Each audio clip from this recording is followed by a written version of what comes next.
जय Hind dear student. I hope आप सभी स्वस्थ होंगे, मस्त होंगे और पढ़ाई भी आपकी अच्छी ढंग से चल रही होगी। तो आज इस वीडियो में जो है हम आप लोगों के लिए काफ़ी इम्पोर्टेंट वीडियो लेकर आए हैं। तो क्लास 12th हिंदी, इसमें जो है रस, छंद और अलंकार, इसमें हम 3 चीज़ें एक ही वीडियो में देखेंगे। बहुत ही आराम से जो है आपको इस वीडियो में तीनों जो है आपको बहुत ही अच्छी ढंग से समझ में आएंगी। तो इसमें जो है आपके 6 नंबर बिल्कुल फिक्स हो जाएंगे। तो इस वीडियो में जो है आपको लास्ट तक बने रहना है। तो चलिए देखते हैं रस, छंद और अलंकार। सबसे पहले हम जो है रस देखते हैं। तो सबसे पहले जो है रस हमारा जो है सबसे महत्वपूर्ण रस है हमारा हास्य रस। हास्य रस सबसे ज़्यादा महत्वपूर्ण है। ये हर साल बोर्ड एग्जाम में पूछा जाता है। तो इसमें हमें लिखना क्या है?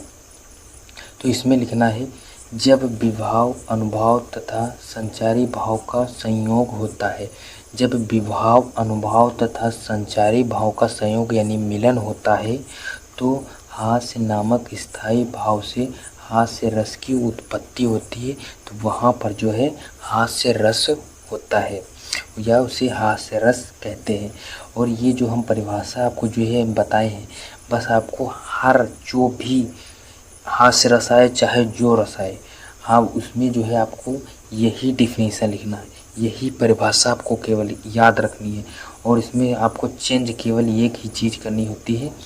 इसमें अगर यहाँ पर अगर कोई और दूसरा रस आ जाता है, जैसे हमारे पास अगर कोई दूसरा रस आ जाए वीर रस, तो वीर रस जो आ जाए तो वीर रस का आपको स्थायी भाव पता होना चाहिए। अगर आपका वीर रस का जो स्थायी भाव पता है तो आप यहाँ पर केवल चेंज करना होगा, हाँ जो आपका स्थायी भाव है वहाँ पर आपको जो है स्थायी भाव ही चेंज कर देंगे और आपका रस पूरी तरह से बदल जाएगा और उसकी परिभाषा बन जाएगी। वीर रस का स्थायी भाव होता है उत्साह, तो उत्साह यहाँ पर कर देंगे और यही परिभाषा हमारी जो है बन जाएगी वीर रस की। तो ये हो जाएगा वीर जो है हास्य रस, सॉरी, तो हास्य रस की परिभाषा हो गई। और उदाहरण में जो है एक उदाहरण ये जो है बहुत बढ़िया है, जो है अच्छी ढंग से समझ लिए, ज़िंदगी भर याद रहेगा ये आपको। जब तक ज़िंदगी रहेगी आपकी ये तब तक आपको ये उदाहरण याद रहेगा। तो ये उदाहरण है क्या? प्रति प्रति सुन उकसई अकुसाही और देखी दशा हरिजन मुस्काही। तो ये उदाहरण जो है कहाँ से लिया गया है? तो ये उदाहरण हम आपको जो है समझा रहे हैं, समझिए ये कहानी। तो ये जो है उदाहरण है नारद जी का। तो जब एक बार जब है नारद जी के मन में विवाह की इच्छा उत्पन्न हुई थी, तो ये जो है नारद जी विष्णु जी के पास पहुँचे। तो वहाँ पर उसने विष्णु जी से जो है नारद जी जो है कहते हैं कि हमें कोई सुंदर सा रूप दे दीजिए। तो लेकिन वहाँ पर हुआ क्या? सुंदर सा रूप नहीं, एक बंदर का रूप बना दिया। जो है वो भी जो है विष्णु जी भी मजाक के मूड में थे, तो उसने जो है नारद जी का नारद जी का चेहरा बंदर की भांति बना दिया। तो बंदर जब बना दिया और जो है नीचे पृथ्वी लोक पर आए और जो है नारद जी जो है उसी सभा में गए जहाँ पर स्वयंवर चल रहा था। जहाँ वही जो है नारद जी वहाँ पहुँच गए जहाँ स्वयंवर जो है रचा जा रहा था। और वहाँ पर जो है जब नारद जी पहुँचे तो वहाँ जितने भी लोग बैठे हुए थे, राजा महाराजा जो दूर दूर से आए हुए थे, तो वह नारद जी को देखकर हंसने लगे कि जो है इन बंदरों को न्योता किसने दे दिया। तो वहीं पर जो है प्रति प्रति सुन उकसही अकुसाही और देख दशा हरि जन मुस्काही। वही जो है दशा जो है नारद जी की दशा देखकर हरि और जन वहाँ के जो लोग बैठे थे नारद जी का चेहरा देखकर हंस रहे थे। वही जो है ये वहाँ से उठाई गई है चौपाई। तो ये चौपाई है प्रति प्रति सुन उकसही अकुसाही देखी दशा हरिजन मुस्काही।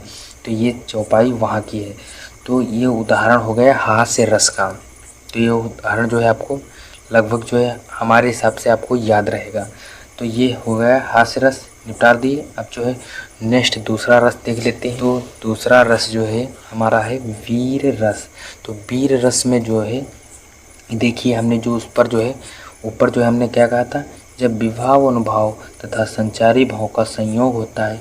ऊपर जो हमने हास्य रस की परिभाषा यही बताई है, जब विभाव, अनुभाव तथा संचारी भाव का मिलन होता है तो उत्साह, केवल आपको जो है स्थायी भाव, यहाँ पर हमने कहा था कि आपको जो है स्थायी भाव चेंज करना है। तो उत्साह नामक स्थायी भाव से वीर रस की उत्पत्ति होती है, तो वहाँ पर वीर रस होता है। तो ये हो गया आपकी परिभाषा। तो ये परिभाषा केवल आपको जितने भी स्थायी भाव हैं जो ज़्यादा इम्पोर्टेंट है, वीर रस, हास्य रस, श्रृंगार रस और संयोग रस, और ये जो है वियोग रस, ये जो है इनकी जो है आपको इनका केवल आप स्थायी भाव पता कर लीजिए। आपके 2 नंबर कहीं नहीं जाएंगे, आपके 2 नंबर बिल्कुल फिक्स हैं। और ये हर साल ये जो है यही घूम फिरा के जो है आपसे रस पूछता है बोर्ड एग्जाम में। तो ये इसकी जो है अब उदाहरण जो है वीर रस का क्या है, तो खूब लड़ी मर्दानी वह तो झांसी वाली रानी थी, बुंदले हर बोलों से मुख हमने सुनी कहानी थी, खूब लड़ी मर्दानी वह तो झांसी वाली रानी थी। ये कविता आपने जब आप क्लास 5 या 6 में होंगे तो वहाँ पर ये कविता थी कि जो है झांसी की रानी जो थी, खूब लड़ी मर्दानी वो तो झांसी वाली रानी थी। जो है इसमें जो है उत्साह जो है उत्पन्न हो जाता है। जैसे हम कोई अगर मूवी देख लें देशभक्ति, जैसे अगर कोई गदर मूवी है, गदर है, जो बहुत सारी मूवियाँ हैं, गदर है, शहीद तो बहुत ही ज़्यादा है। अगर इस तरह की मूवी देख लें तो हमारे जो है मन में और हमारा जो है सारे रोंगटे खड़े हो जाते हैं उत्साह के मारे। तो जो है इसी प्रकार से उत्साह उत्पन्न होता है। जब कोई कविता या कुछ हम सुनते हैं तो हमारे अंदर उत्साह हो, तो यही भाव जब उत्पन्न होता है तो वहाँ पर वीर रस होता है। तो ये वीर रस की परिभाषा हो गई। और ये उदाहरण खूब लड़ी मर्दानी वह तो झांसी वाली रानी थी। तो आपको ये एक उदाहरण ये सिर्फ लिख देना है, ये वीर रस कंप्लीट हो जाएगा। अब नेक्स्ट जो है हम चलिए देखते हैं अलंकार। तो अलंकार में क्या क्या इम्पोर्टेंट है वो सारा देखते हैं। तो चलिए देख लेते हैं अलंकार। अलंकार में क्या है, अलंकार में सबसे पहले अलंकार है उपमा अलंकार। तो उपमा अलंकार की आपको परिभाषा क्या लिखनी है, जहाँ पर उपमेय की तुलना उपमान से समानता के आधार पर की जाती है। जहाँ पर उपमेय की जो है तुलना उपमान से समानता उसके जो है बराबर के आधार पर की जाती है, वहाँ पर उपमा अलंकार होता है। तो ये हो गई उपमा अलंकार की परिभाषा। उदाहरण क्या है, हरि पद कोमल कमल से। हरि के जो पद हैं वो कोमल कमल जैसे हैं, जैसे कमल होता है कोमल, वैसे ही जो है हरि के चरण हैं वो हरिपद कोमल कमल से। जो हरि के पद हैं वो बहुत ही कोमल कमल से हैं। तो ये उदाहरण हो गया। अब नेक्स्ट जो है रूपक अलंकार देख लेते हैं। तो रूपक अलंकार में आपको क्या लिखना है, जहाँ पर उपमेय में उपमान का भेद रहित आरोप हो वहाँ पर रूपक अलंकार होता है।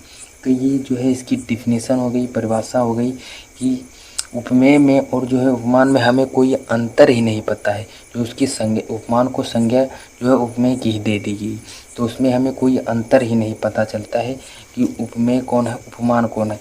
तो उदाहरण जैसे है चरण कमल बंदौ हरि राही। जो कमल रूपी चरण है हम उनकी वंदना करते हैं। तो हमारे जो यही हमें अंतर ही नहीं पता चलता है कि जो है कौन उपमेय है कौन उपमान है। तो यही होता है रूपक अलंकार, उसमें भेद रहित आरोप होता है। तो यही हो गया। अब नेक्स्ट जो है यमक अलंकार। यमक अलंकार में क्या है, जहाँ पर कोई एक शब्द एक से अधिक बार आए और परंतु उसका अर्थ अलग अलग हो और वहाँ पर यमक अलंकार होता है। उदाहरण के तौर पर क्या है, तो काली घटा, काली घटा का घमंड घटा। काली घटा यानी कि बादल हो गए, और घमंड यानी कि जो घमंड घटता है वो, यहाँ पर घटना हो गया और ये घटा बादल हो गए। काली घटा का घमंड घटा। घटा यहाँ पर भी शब्द है और यहाँ पर, लेकिन अर्थ इसका जो है अलग अलग है। तो ये हो गया यमक अलंकार। अगर यहाँ पर ऐसा कोई भी उदाहरण आ रहा है तो आप वहाँ पर बिल्कुल आराम से पहचान जाएंगे।